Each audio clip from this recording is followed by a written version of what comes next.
Hello friends, welcome again. Today we'll be solving a problem related to control system, and the problem is determine k values such that the closed loop poles will have real parts s equals to -1. Okay, so how to proceed for this kind of problem?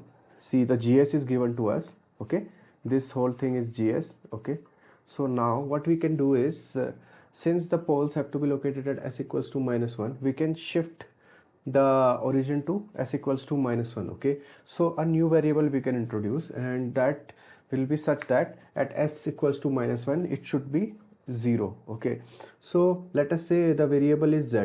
Okay, so I will write introducing new variable.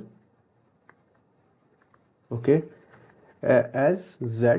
Okay, z is such that it is 0 for s equals to -1. Okay, so how it has to be as z equals to s plus 1. Okay, because when I put s equals to -1 here, z becomes 0. So this is what my z should be. Okay, so now what I will do is I'll write what my s is in terms of z. So s is z minus 1. Now what I will do is I will try and I will substitute it in my characteristic equation. Okay, so now let us do that. First form the characteristic equation. So characteristic equation is k over s plus 1. Okay, s plus 2. Okay, s plus 3. Okay, plus 1 equals to 0. Okay, now substitute s equals to z minus 1 as we did as we have explained earlier. So k over z equals to s equals to z minus 1 plus 1. Okay, z minus 1 plus 2. Okay, z minus 1 plus 3. Okay, plus 1 equals to 0. Okay, so uh, this is what we have substituted. Okay, now what we get from here, we get k over, okay, z minus 1 plus 1 will give me z. Okay, and this will give me z plus 1. Okay, and this will give me z plus 2.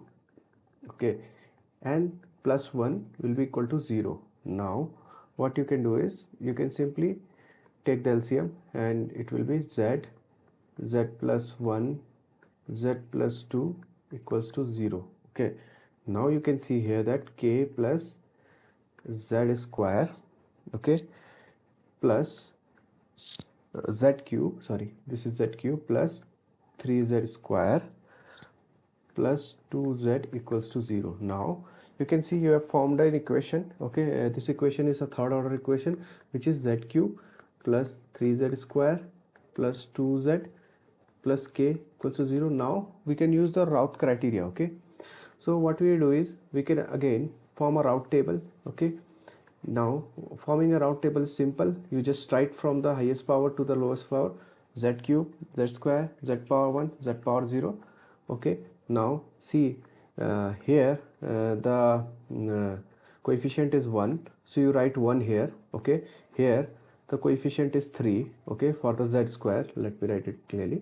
This is z square, so this is 3. Okay, so we can write it down here 3. Okay, and then we have 2, so we'll again write it O above and k. Okay, this is how you have to proceed. Okay, now once you have done that, what you do is you just do this thing. You multiply these two, 3 to 6, 3 to the 6, k minus k into 1 is equal to k over, you divide by this value. Okay, 3, and this will come out to be 0. Now here you can see you have to make this entire row as 0. Okay, for them to lie at z equals to 0 or s equals to -1, both of the things are same. So what we do is we make because this is already 0, so we make 6 minus k by 3 equals to 0. So from here we get k equals to 6. Okay, so for k equals to 6, the real part of the poles, closed loop poles, will lie at s equals to -1 or z equals to 0. Okay, so both the statements are the same. Okay, so this is how you need to proceed for the problems, okay, related to the shifting of the closed loop poles, okay, at some point. Okay, so D is the correct option for this question. Okay, So thanks for watching.